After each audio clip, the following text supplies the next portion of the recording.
बीड ते जालना रोडवर आज एक भीषण अपघात झाला. या अपघातामध्ये जोरदार आलेल्या आयशरनं एस टी बसला धडक दिली. यामध्ये चालक गंभीर जखमी झाला असून चालकाने प्रसंगावधान राखून 52 प्रवाशांना सुखरूप सुटका केली. ही घटना आज 4:30 वाजेच्या दरम्यान सुखोपरी फाट्याजवळ घडली.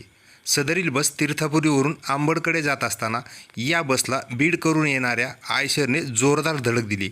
यामध्ये बसच्या समोरचा भाग चक्काचूर झाला असून यामध्ये प्रवासी सुखरूप ठेवण्यामध्ये चालकाला यश आलं आहे, परंतु चालक यामध्ये गंभीर जखमी झाला आहे. त्याला उपचारासाठी सामान्य रुग्णालयामध्ये हलवण्यात आलं असून घटनास्थळी स्थानक प्रमुख यांनी भेट दिल्याची माहिती मिळत असून पोलीसही घटनास्थळी पोहोचले होते.